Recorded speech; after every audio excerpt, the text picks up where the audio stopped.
বিসমিল্লাহির রহমানির রহিম। সফলতা এই শব্দটি শুনলে আমরা বুঝি অর্থ, পদমর্যাদা, খ্যাতি বা দুনিয়ার আরামায়েশকে। কিন্তু ইসলাম আমাদেরকে শেখায় সফলতা মানে শুধু দুনিয়ার অর্জন নয়, বরং আখিরাতের মুক্তি হচ্ছে প্রকৃত সফল।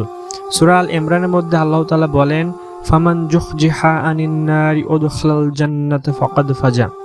যে ব্যক্তি জাহান্নাম থেকে রক্ষা পেয়েছে এবং জান্নাতে প্রবেশ করানো হয়েছে সেই আসল সফল।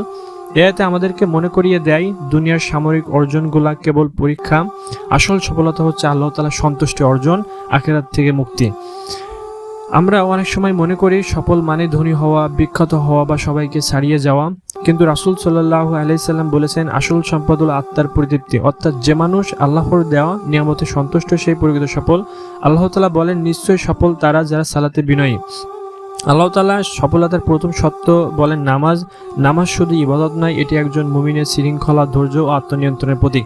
আবারও আল্লাহ তাআলা রাব্বুল আলামিন কোরআন কারীমের মধ্যে বলছেন, ওয়া মাই ইয়াত্তাকিল্লাহা ইয়াজআল লাহু মাখরাজা ওয়া ইয়ারযুকহু মিন হাইয়ু লা ইয়াহতাসিব।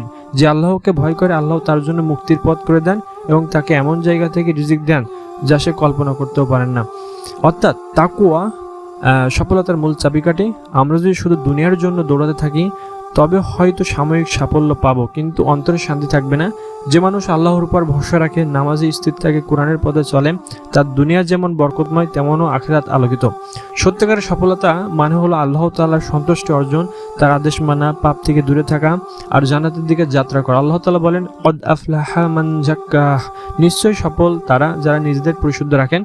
তাই আসুন আমরা এমন একটা জীবন গড়ে তুলি যেখানে সফলতা শুধু ডিগ্রি বা টাকা নয়, বরং আল্লাহ তাআলার সন্তুষ্ট ও আখিরাত থেকে মুক্তি।